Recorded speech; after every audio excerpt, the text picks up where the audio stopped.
سيداي الشهيدات شيخ معشوق غزنوي شبونا جينك آزادي جاني شيرين تداي سيداي الشهيدات شيخ معشوق غزنوي شبونا جينك آزادي جاني شيرين تداي بهارا ولد كشبوي ولا تجنب خياي بهارا ولد كشبوي ولا تجنب خياي واستجيب عرف تراكن لتشكوكت قضاي واستجيب عرف تراكن لتشكوكت قضاي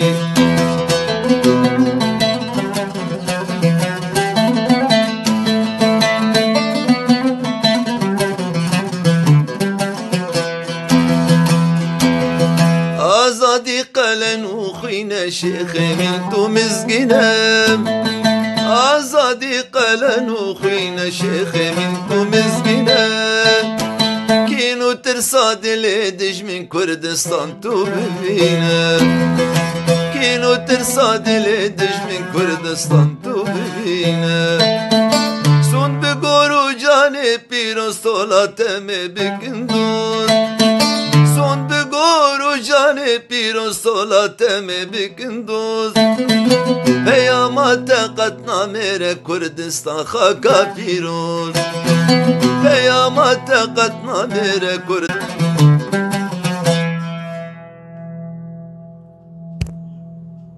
آله وأصحابه.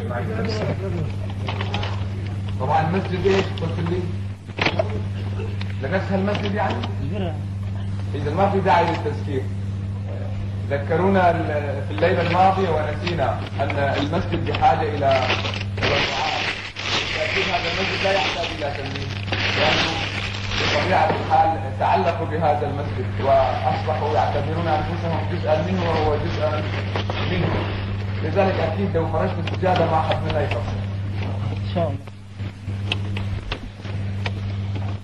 عليكم السلام ورحمة الله.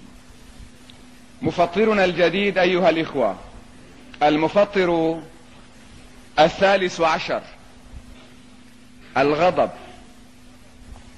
الغضب هذا المفطر الجديد الذي طالما فطرنا على المصطلح الجديد الذي نحن استعملناه في رمضاننا هذا، أي طالما أذهب بثوابنا، لا أنه أفسد الطاعة من أساسها، لا، هو لا زال صائما لكنه مفطر بمعنى أنه لا ثواب له على صيامه ومرتكب لكبيرة يعاقبه الله سبحانه وتعالى عليها.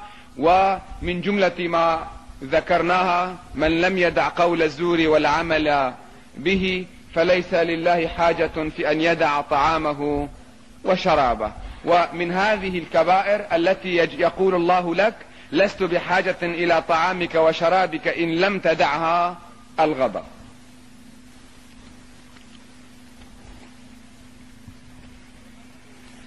والغضب كما يقول علماء التربية، وأنتم تعلمون من أقصد بعلماء التربية هم علماء القلوب، أهل التصوف الحقيقيين البعيدين عن البدع والمنكرات، والذين يجعلون شرع الله كما قلنا في ليال ماضية وكتاب الله وسنة رسوله أساس تحركهم، ولا يقبلون أي وسيلة للتربية كتاب والسنة، وما عدا ذلك لا علاقة لنا به. يقول علماء التربية: الغضب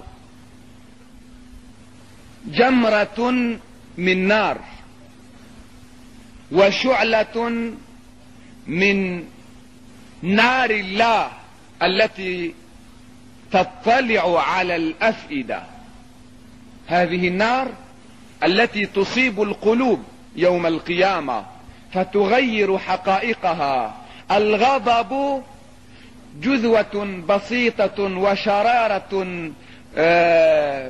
هينة لا تذكر بالمقارنة مع تلك، يقذفها الله سبحانه وتعالى في قلب عبده، وهذه الجذوة كالجمرة التي اختفت بين الرماد.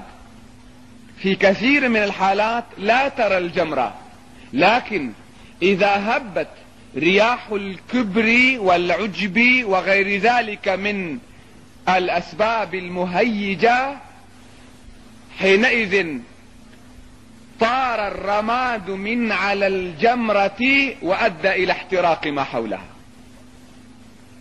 ولهذا فمن وجدنا فيه شيئا من الغضب قالنا الإنسان لا يمكنك أن تحول بين الإنسان وبين الغضب.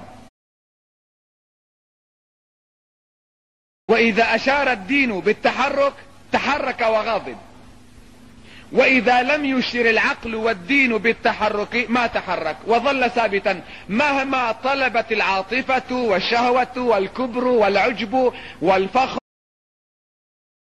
كما قال تعالى: الشداء على الكفار رحماء بينهم. أما أن تكون رحيما دائما حتى لو طلب العقل منك الغلظة، حتى لو طلب منك الدين شدة، تبقى هكذا ساكنا رحيما، فنقول أنت قد فقدت الإنسانية الكاملة، إنما أصبحت من باب ما يقول الشاعر: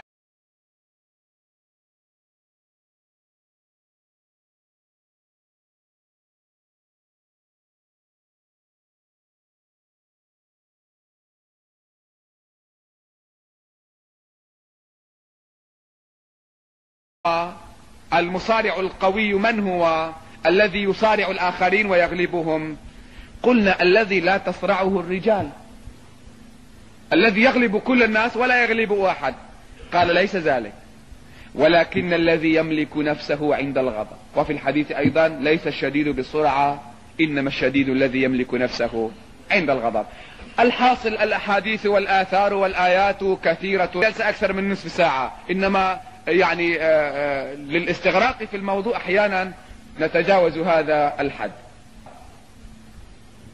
لعل كثيرا من الناس يتساءل: لما هذا الغضب سلط عليه أصابع الاتهام هكذا، حتى أن النبي صلى الله عليه وسلم اعتبره يغير ويبدل كل فضيلة لديك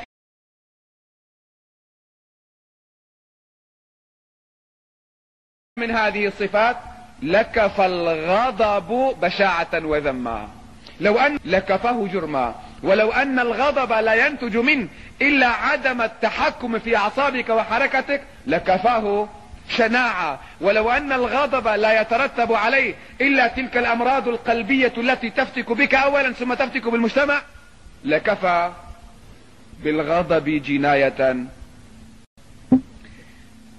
ما العمل تجاه هذا الغضب الذي غير الحياة كلها من قول وفعل وحركة وسكون وحتى ظاهر وباطن، والتي ذمها الله ورسوله؟ ماذا نفعل؟ كما قلت سابقا، هذه الحالات